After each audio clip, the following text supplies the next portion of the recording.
নমস্কার, আপনারা দেখছেন হাওড়া সংবাদ ইউটিউব চ্যানেল। আপনাদের সাথে আমি সায়ন্তিকা। জানাবো আজকের বাছাই করা কিছু গুরুত্বপূর্ণ খবর। প্রধান সংবাদগুলি জানার আগে শুরুতে দেখে নিন আজকের হেডলাইন্স। মুখ সামলে অভিষেক বন্দ্যোপাধ্যায়। সন্দীপ ঘোষ গ্রেপ্তার, সন্তুষ্ট নয় বিজেপি কংগ্রেস বাম। মমতাকে সংখ্যা মনে করালেন শুভেন্দু, দিলেন পরোক্ষ হুঁশিয়ারি। ধর্ষণ বিরোধী বিল পাস, সঞ্জয় রায়ের অপেক্ষায় মৃত্যুদণ্ড। সন্দীপ ঘোষ গ্রেপ্তার হতেই চাপ বাড়ল মমতার, মুখ্যমন্ত্রীকে নিশানা হেভি ওয়েটেড। ব্রেকিং, আরজিকর কাণ্ডে গ্রেপ্তার আরও ৩। আসছি বিস্তারিত খবরে। একটা লোকগান নিশ্চয়ই অনেকেই শুনেছেন, ও মানুষ তোমার দুটো কান দুটো চোখ দেখবা আর শুনবা, একটা মুখ তো কম কথা কবা। এটা বহু মানুষ মনে রাখে না, বলতেই থাকে ফুলছুরি ছোটায় মুখ খুললেই। সবসময় যে সমস্যা হয় তাও নয়, কিন্তু কিছু সময় তো থাকে যখন নীরবতার প্রয়োজন হয়, মুখ বন্ধ করে রাখার প্রয়োজন হয়। তখন যারা বেফাস কথা বলেন তারা হলেন নির্বোধ। প্রথমে মমতা বললেন ফোঁস করা নিয়ে, ডাক্তারদের আন্দোলন নিয়ে। পরের দিন তিনি আবার ব্যাখ্যা করলেন, মানে সামলানোর চেষ্টা হলো। পরের দিন কাকলি ঘোষ দস্তিদার কিছু বললেন, পরের দিন ক্ষমা চাইলেন। তারপরে তিনি কাঞ্চন মল্লিক আন্দোলন সম্পর্কে ডাক্তারদের মাইনে বোনাস নিয়ে যা খুশি তাই বললেন। নিজের বউকে দিয়ে জবাব লেখালেন এবং শেষে ক্ষমা চাইলেন। ততক্ষণে যা হওয়ার তা হয়ে গেছে। ওদিকে লাভলি যা বলেছেন তা আরো সাংঘাতিক। বলেছেন বদলা হবে, কাজেই অভিষেক সামলাতে নামলেন। জানালেন জনপ্রতিনিধিরা যেন এইসব কটু মন্তব্য না করেন। কিন্তু সমস্যা হলো, তৃণমূল দলে কি সেই কথা শোনার অভ্যেস আছে?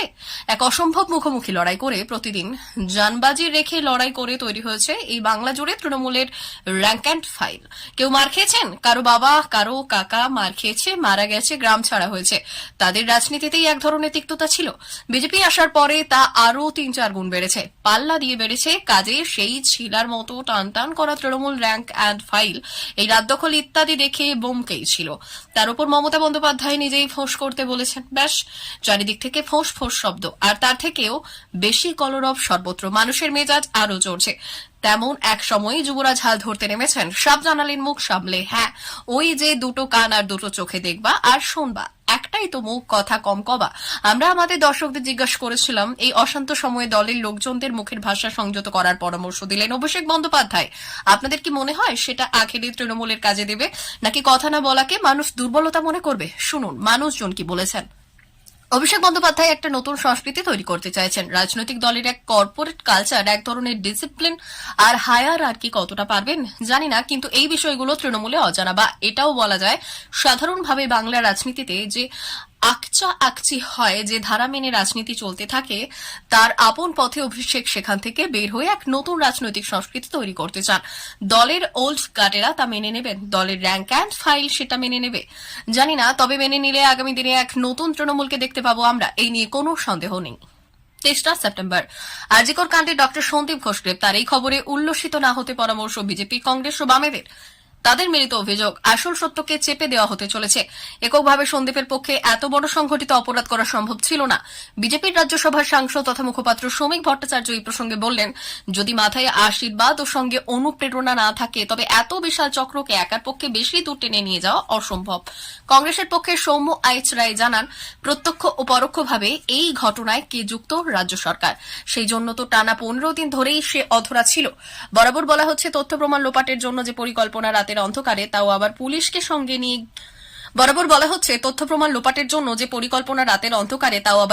সঙ্গে নিয়ে ধীরে ধীরে সব সত্যি জানতে হলে অপেক্ষায় থাকলাম রাজ্যবাসী।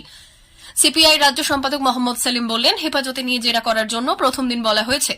অপরাধের কিনারায় বাধাদান করেছে সরকার। একার স্বার্থে কার দোষ ঢাকতে কলকাতা পুলিশের যোগ সাজস রয়েছে, বরং সুবিচারের দাবিতেই সরব হয়েছেন এই রাজ্যের সমস্ত মানুষ। ধর্ষণ বিরোধী অপরাজিতা বিল, একেবারে কড়া বিল পাশ হল রাজ্য বিধানসভায়। আর সেই বিলের প্রস্তাব রাখার আগে আলোচনায় অংশ নিয়েছিলেন রাজ্যের বিরোধী দলনেতা শুভেন্দু অধিকারী। সেখানেই বক্তব্য রাখার সময় তিনি রাজ্যের মুখ্যমন্ত্রী মমতা বন্দ্যোপাধ্যায়কে নজিরবিহীন আক্রমণ করেন। তবে রাজ্যের বিরোধী দলনেতা এই বিলে সমর্থন জানিয়েছেন। সেই সঙ্গে ধর্ষকদের কঠোর শাস্তি বিধানের ক্ষেত্রে সরকারের সদিচ্ছা নিয়েও প্রশ্ন তোলেন তিনি।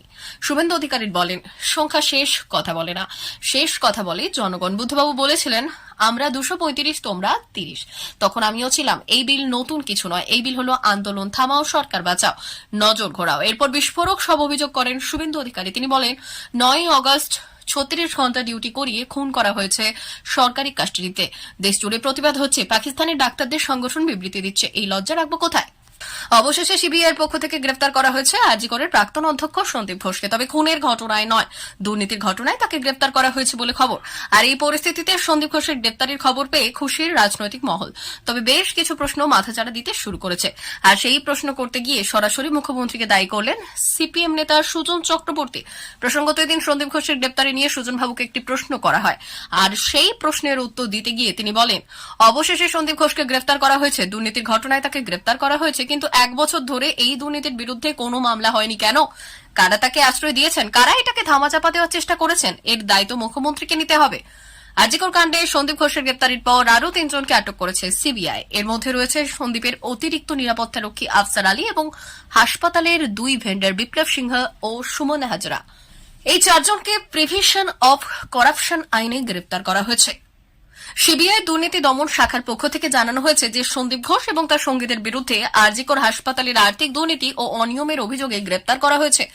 গ্রেপ্তারকৃত 2 ভেন্ডার বিপ্লব সিংহ ও সুমন হাজরা হাসপাতালের বিভিন্ন সরবরাহের জড়িত ছিলেন এবং আফসার আলী সন্দীপ ঘোষের নিরাপত্তার দায়িত্বে ছিলেন। এই গ্রেপ্তারি তদন্তের অংশ হিসেবে সিবিআই আরও বিস্তারিত তথ্য সংগ্রহ করছে এবং এই কাণ্ডের সাথে সংশ্লিষ্ট অন্যান্য ব্যক্তিদেরও খুঁজে বের করার চেষ্টা করছে।